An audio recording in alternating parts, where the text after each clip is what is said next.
The Frog Prince by the Brothers Grimm. Hello, this is Natasha, and Prince Bertie the Frog has commanded me to tell you a story that is very close to his heart. It's all about a frog who loved a princess, but she didn't love him back because he was just a frog. And if you've been listening to Story Nori, you'll know that Bertie has similar troubles too, which is why he wants to hear this story again, to see if he can pick up any useful tips.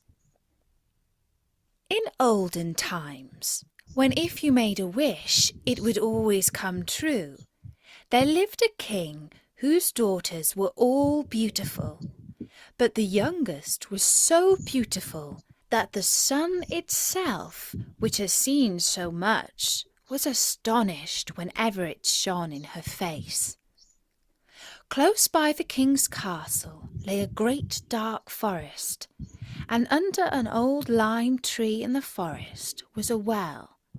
And when the day was very warm, the king's child went out into the forest and sat down by the side of the cool fountain. And when she was dull, she took a golden ball and threw it up on high and caught it. And this ball was her favourite playing thing. Now it so happened that on one occasion the princess's golden ball did not fall into the little hand which she was holding up for it, but onto the ground beyond, and rolled straight into the water. The king's daughter followed it with her eyes, but it vanished, and the well was so deep that the bottom could not be seen. On this she began to cry, and cry louder and louder, and could not be comforted. And as she was complaining, someone said to her, "What troubles you, king's daughter? You weep so that even a stone would show pity." She looked round to the side from whence the voice came, and saw a frog stretching forth its thick, ugly head from the water. "Ah, old Water Splasher, is it you?" said she. "I am weeping for my golden ball, which has fallen into the well." "Be quiet, and do not weep," answered the frog. "I can help thee." "But what wilt thou give me?" "Whatever you will have, dear frog," said she. "My clothes, my pearls and jewels, and even the golden crown which I'm wearing." The frog answered, "I do not care for clothes, thy pearls and jewels, or thy golden crown.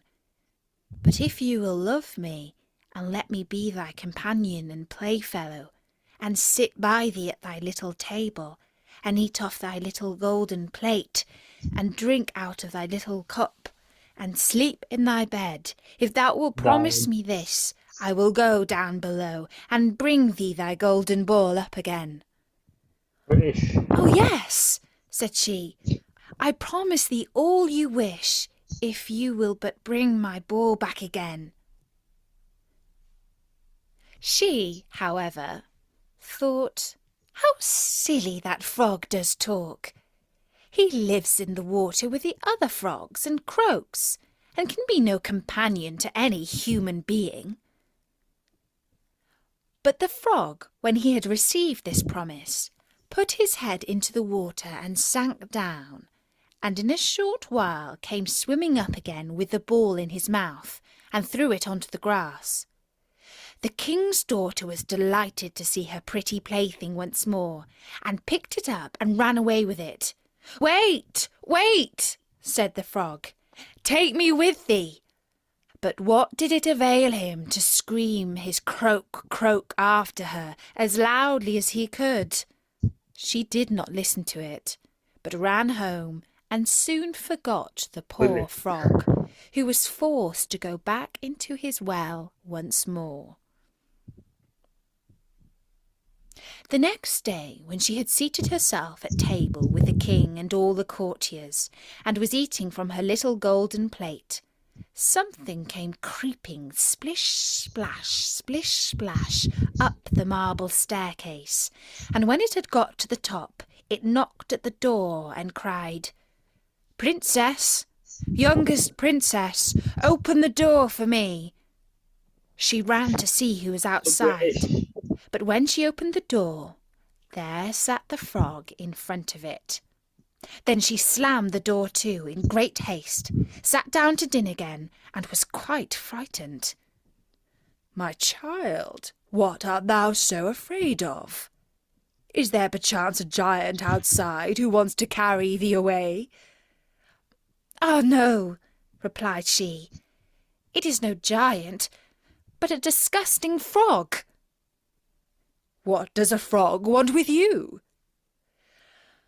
"Ah, dear father, yesterday, as I was in the forest sitting by the well playing, my golden ball fell into the water, and because I cried so, the frog brought it out again for me, and because he so insisted, I promised him he should be my companion, but I never thought he would be able to come out of his water.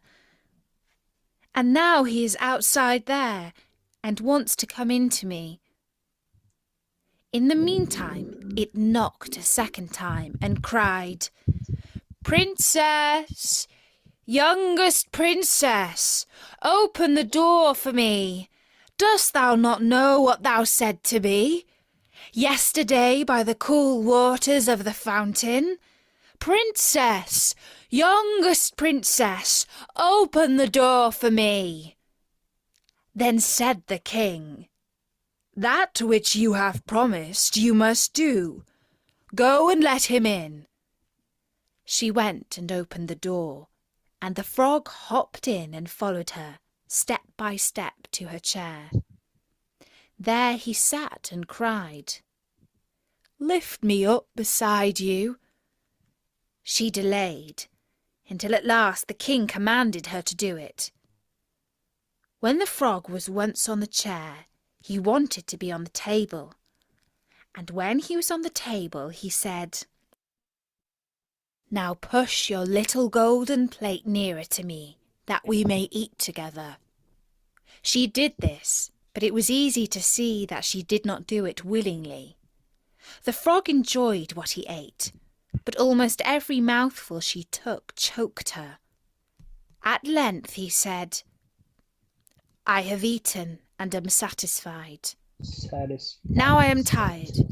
Carry me into thy little room and make thy little silken bed ready, and we will both lie down and go to sleep." The king's daughter began to cry, for she was afraid of the cold frog, which she did not like to touch, and which was now to sleep in her pretty, clean little bed. But the king grew angry and said, "He who helped thee when thou wert in trouble ought not afterwards to be despised by thee." So she took hold of the frog with 2 fingers, carried him upstairs, and put him in the corner. But when she was in bed, he crept up to her and said, "I am tired, and want to sleep as well as thou. Lift me up, or I will tell thy father." Then she was terribly angry, and took him and threw him with all her might against the wall. "Now you will be quiet, you horrible little frog," said she. But when he fell down, he was no frog, but a king's son with beautiful kind eyes. He, by her father's will, was now her dear companion and husband. Then he told her how he had been bewitched by a wicked witch, and how no one could have delivered him from the well but herself, and that tomorrow they would go together to his kingdom. Then they went to sleep, and next morning when the sun awoke them, a carriage came driving up with 8 white horses, which had white ostrich feathers on their heads, and were harnessed with golden chains. And behind stood the young king's servant, Faithful Henry. Faithful Henry had been so unhappy when his master was changed into a frog, that he had caused 3 iron bands to be laid round his heart, in case it should burst with grief and sadness. The carriage was to conduct the young king into his kingdom. Faithful Henry helped them both in, and placed himself behind again, and was full of joy because of this wonderful end to their troubles. And when they had driven a part of the way, the king's son heard a cracking behind him as if something had broken. So he turned round and cried, "Henry, the carriage is breaking." "No, master, it is not the carriage. It is a band from my heart, which was put there in my great pain when you were a frog and imprisoned in the well." Again and once again, while they were on their way, something cracked, and each time the king's son thought the carriage was breaking. But it was only the bands which were springing from the heart of the faithful Henry, because his master was set free and was happy. And that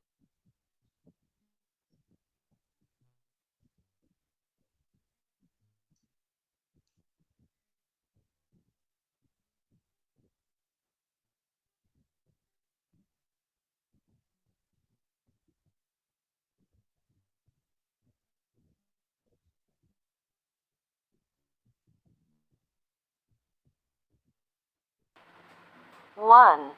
Who did the frog help?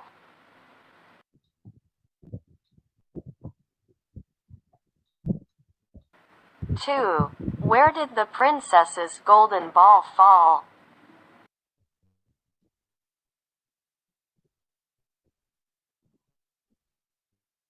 3. What was the king's response to the arrival of the frog to the palace?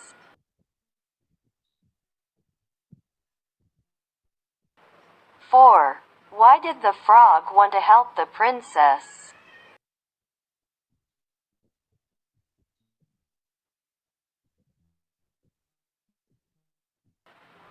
5. When did the king's child go out into the forest and sat down by the side of the cool fountain?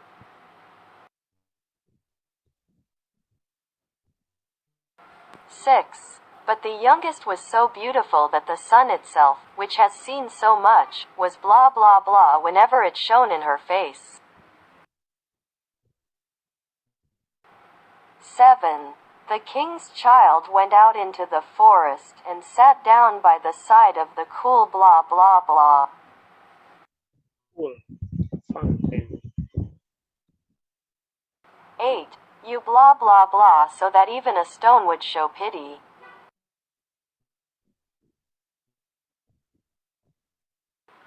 9. But what did it blah blah blah him to scream his croak croak after her, as loudly as he could?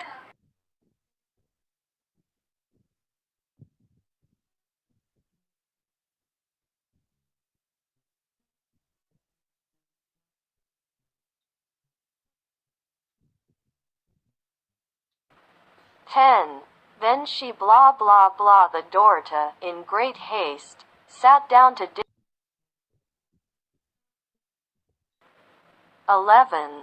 Henry, the blah blah is breaking.